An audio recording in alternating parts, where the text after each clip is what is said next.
बिस्मिल्लाहिर्रहमानिर्रहीम। अस्सलाम वालेकुम नाज़रीन, आप यूट्यूब चैनल देख रहे हैं। मैं इमरान खान हूँ। आज बहुत इंपॉर्टेंट दिन है क्योंकि आज है 30 सितंबर 2024 और इस दिन के हवाले से हमने आपको पहले बताया था और एक हफ्ते से इस दिन के बारे में हम बात कर रहे हैं जब से 63A का केस इस दिन लगाया गया है, जब से मुनीब अख्तर साहब को कमेटी से निकाला गया, जो प्रैक्टिस एंड प्रोसीजर कमेटी है, जब से मंसूर अली शाह साहब ने उस कमेटी का हिस्सा बनने से इनकार किया और फिर जस्टिस कादी फायद ईसा साहब ने अपनी मर्जी से नीचे से एक जज साहब को लाकर अपनी मर्जी की कमेटी बनाई और फिर मास्टर ऑफ द रोस्टर का जो है वो ताकत को इस्तेमाल करते हुए उन्होंने एक केस लगा दिया।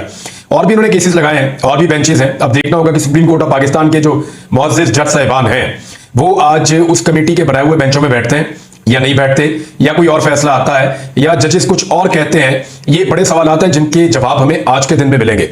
आज का दिन जो है वो आईनी नुक्ता नजर से और सुप्रीम कोर्ट ऑफ पाकिस्तान के नुक्ता नजर से शायद इस पूरे टन्योर का एक सबसे इंपॉर्टेंट दिन है।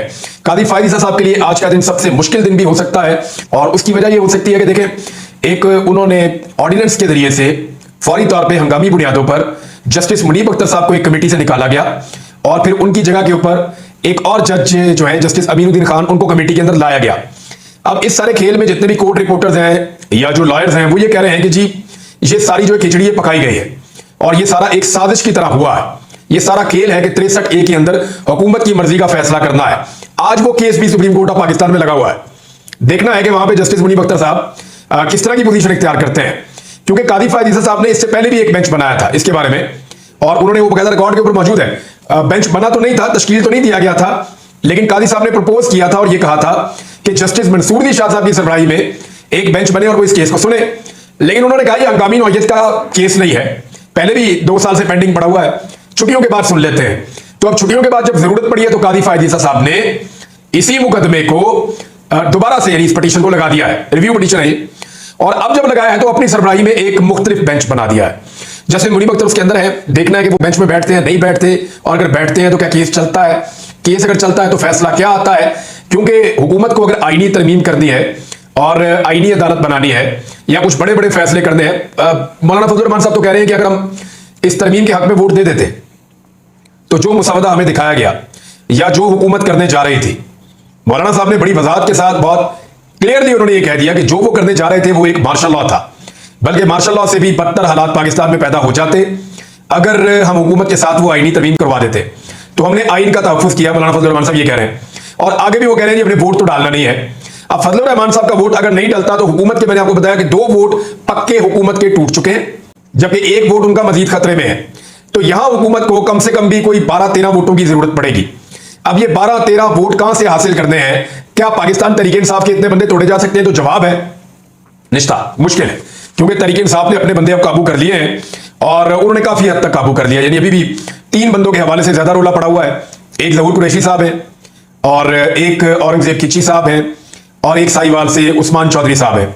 ये विकेट के दोनों तरफ मौजूद है और क्लैरिटी के साथ नहीं आ रहे कि आया ये इमरान खान के साथ खड़े हैं या नहीं खड़े, और क्लैरिटी के साथ ये जवाब नहीं दे रहे। पार्टी की क़यादत इनकी इनसे राब्ते कर रही है, इन्हें एंगेज करने की कोशिश की जा रही है। शाह महमूद कुरैशी साहब ने जेल से भी खत लिखा ज़हूर कुरैशी साहब को, जो उनके रिश्तेदार हैं, लेकिन अभी तक कोई सॉलिड वहां से रिप्लाई मौजूद नहीं है जिसमें वो कैटेगोरिकली खड़े होकर ये कह दें कि मैं किसी सूरत भी इमरान खान के खिलाफ नहीं जाऊंगा, किसी सूरत भी किसी आईनी तरमीम को सपोर्ट नहीं करूंगा, जो आइन के ऊपर हमला हो रहा है मैं नहीं होने दूंगा। तो अभी तक उन्होंने नहीं किया, लेकिन इनके ऊपर आने वाले दिनों में फिर पाकिस्तान तहरीक इंसाफ प्रेशर अपने कारकुनों के जरिए से बढ़ाएगी या फिर इनके लिए पार्टी के दरवाजे हमेशा के लिए बंद कर देगी। ये सवालात अभी अपनी जगह पे मौजूद हैं, लेकिन आज कुछ चीजों का फैसला हो जाएगा और ये बड़ा फैसला कुन दिन है। मैं कई दिनों से आपको बता रहा था कि 30 सितंबर बहुत इंपॉर्टेंट होगा, तो ये खबरों से भरा हुआ दिन होगा और आज बहुत अहम चीजें होने जा रही हैं, ये आप याद रखिएगा। दूसरा जनाब, जो पब्लिक का प्रेशर है वो भी बढ़ता जा रहा है। अवाम आईने पाकिस्तान के साथ खड़ी हो गई है, अवाम अपनी अदलिया के साथ खड़ी हो गई है और इस हुकूमत के खिलाफ निकल आई है। इसका इंपैक्ट जो है वो अदलिया के ऊपर भी आता है। जब वो देखते हैं कि पाकिस्तान के अवाम उनके पीछे खड़े हैं तो उनमें भी हौसला आता है, उनमें भी जुर्रत पैदा होती है। यानी देखें, 6 जजेस ने खत जो है वो उस वक्त नहीं लिखा जब उनके ऊपर जुल्म हो रहा था, बड़े लंबे अरसे तक वो इसको बर्दाश्त करते रहे। लेकिन जब उन्होंने देखा कि 8 फरवरी को अवाम ने दीवार के ऊपर फैसला लिख दिया, शिकस्त और सारी ताकतों को शिकस्त दे दी अवाम ने, तो फिर जजेस के अंदर भी ये जुर्रत पैदा हुई कि वो अपनी स्पेस को रीगेन करें। तो अवाम का बड़ा एक जबरदस्त रोल होता है हर चीज के अंदर। अब कराची के अंदर पाकिस्तान तहरीक इंसाफ ने एक रैली निकाली आइन के तहफ़्फ़ुज़ के लिए और उसको हलीम आदिल शेख साहब ने लीड किया। ये उनकी अपनी कॉल थी और बड़ी जबरदस्त रैली थी, बड़ी शानदार रैली थी। उसके मनाज़िर आप देख सकते हैं, उसकी तस्वीर आप देख सकते हैं। तो तहरीक इंसाफ ने कराची के अंदर भी मोबिलाइजेशन की है। हालांकि कराची पे अभी इमरान खान साहब ने अहकामात जारी नहीं किए, अभी इमरान खान साहब ने कराची का नाम नहीं लिया। अभी बुध वाले दिन यानी परसों के दिन 3 शहरों में होने जा रहा है, मुल्तान में, फैसलाबाद में और मियांवाली में। अब इन 3 शहरों को एक साथ मैनेज करना जरा मुश्किल होगा पंजाब गवर्नमेंट के लिए, और अगले मरहले में मजीद सरप्राइज भी मिलने जा रहा है। तो इमरान खान साहब शायद कम वक्त देना शुरू कर देंगे ताकि पुलिस की भागदौड़ लगी रहे। यानी दोस्त बता रहे हैं कि बहुत बड़ी तादाद में, हजारों की तादाद में पुलिस की नफरी को मुख्तलिफ इजलास से इकट्ठा करके रावलपिंडी बुलाया गया था, छुट्टियां मंसूख की गई थी। अब इतने पुलिस वाले यहां पे बुलाए गए, रेंजर्स का बंदोबस्त किया गया। अब 3 जिले और हैं, वहां पे क्या किया जाएगा, वहां कैसे पुलिस को इकट्ठा किया जाएगा। उसके फौरन बाद मेरी इंफॉर्मेशन के मुताबिक जुमेरात जुमे को इमरान खान साहब फिर अगला मरला भी दे रहे हैं कि जनाब इसके बाद कहां पे एहतजाज होना है। तो पाकिस्तान में तो बेशुमार शहर है, तो अगर ये इसी तरह ये सिलसिला जारी रहा तो हुकूमत के लिए इनसे निपटना बहुत मुश्किल हो जाएगा और ये पूरी एक तहरीक बनती चली जाएगी। तो आज का दिन जो है वो इंपॉर्टेंट है और हमें देखना पड़ेगा कि आज और क्या होता है। इसमें एक चीज मैं आपको बताऊं कि एमक्यूएम ने भी हुकूमत को धमकी लगा दी है, और बड़ी अजीब बात है, एमक्यूएम के मामला जो होते हैं वो नॉर्मली उनके सियासी और मफादात के मामला होते हैं, उनकी एक लंबी तारीख है। वो जब भी कभी थोड़ी सी सीटों के साथ किसी हुकूमत का हिस्सा बनते हैं तो वो उनको ब्लैकमेल करते ही रहते हैं, हम हुकूमत छोड़ने लगे हैं, हम अपोजिशन के बेंचों पे बैठ जाएंगे, फिर कुछ लेके फिर बैठ जाते हैं। तो अभी एमक्यूएम को पता है कि आईनी तरमीम के चक्कर में है हुकूमत, और अगर ये आईनी तरमीम वाला टाइम गुजर गया तो फिर बाद में ब्लैकमेलिंग करने के लिए कुछ बचेगा नहीं, क्योंकि एमक्यूएम अगर बाहर भी निकल जाती है तो पीपल्स पार्टी और पीएमएलएन मिलकर भी हुकूमत चला ही लेंगे। एमक्यूएम के 21 बंदों के बगैर भी उनका काम चल जाएगा। एमक्यूएम ने कोई सीट नहीं जीती।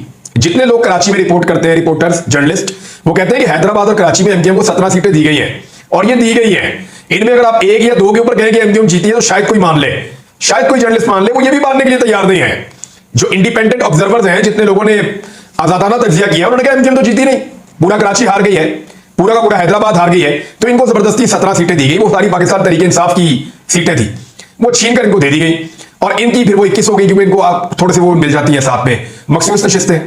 तो एमक्यूएम कह रही है कि जी हमारे मैंडेट का एहतराम किया जाए, यानी एमक्यूएम का जो असल मैंडेट है ना उसका एहतराम किया जाए, तो इनकी 21 सीटें वापस इनसे लेके वो उनको दे दी जाए जो वो जीतते हैं।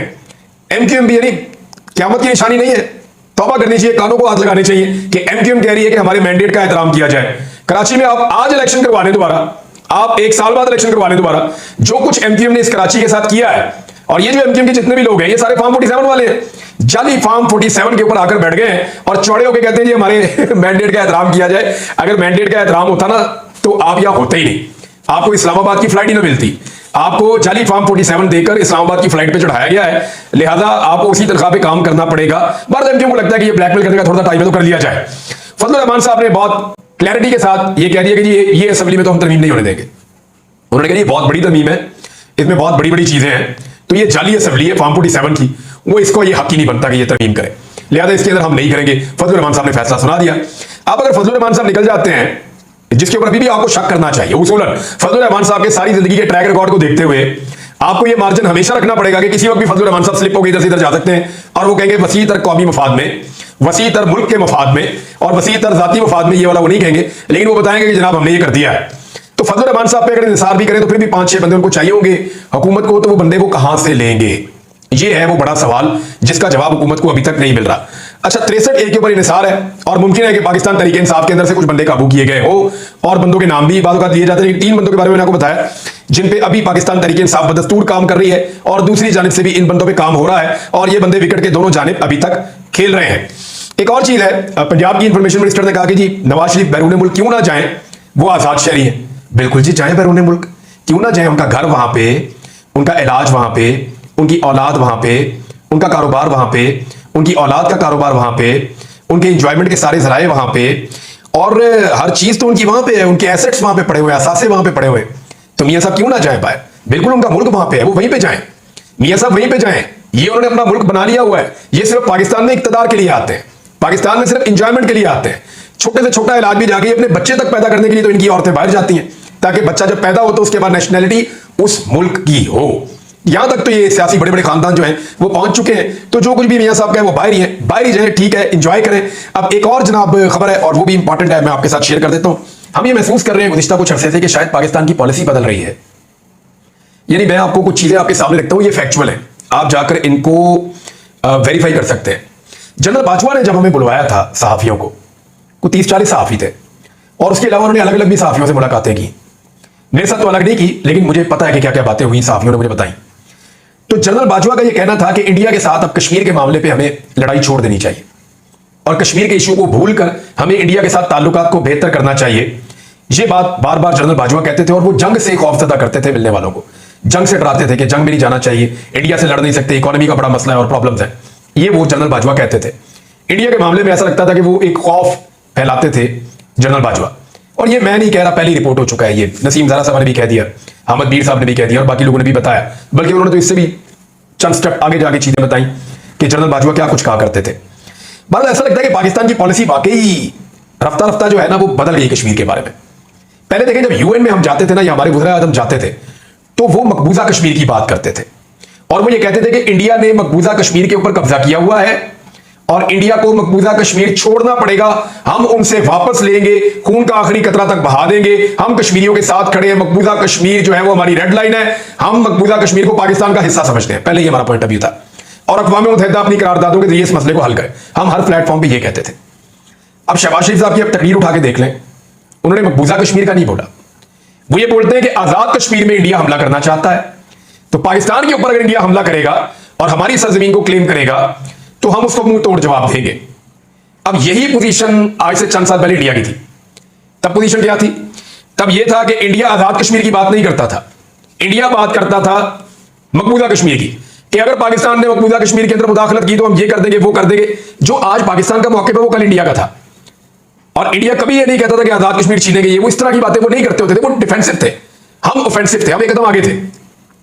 लेकिन अब इंडिया कहता है कि पाकिस्तान को, अभी उनके जयशंकर ने कहा अक़वाम मुत्तहिदा में खड़े होकर, आप अपने वज़ीर आज़म की तकरीर सुन लें और इंडियन वज़ीर खारजा की सुन लें। उन्होंने कहा जी पाकिस्तान के पास हमारी टेरिटरी है, हमारे इलाके हैं पाकिस्तान के पास, और वो कश्मीर के ऊपर और गिलगित बल्तिस्तान के ऊपर अपना हक जताते हैं और वो कहते हैं जी हम वापस लेंगे, हमारा कन्फ्लिक्ट है पाकिस्तान के साथ। और पाकिस्तान कहते हैं जी आप अटैक करेंगे तो हम जवाब देंगे। हम डिफेंसिव हो गए, इंडिया ऑफेंसिव हो गया। हमारी पॉलिसी में जो शिफ्ट आया वो ये है कि पहले हम मकबूजा कश्मीर की बात करते थे और इंडिया मकबूजा कश्मीर को अपने पास रखने की बात करता था।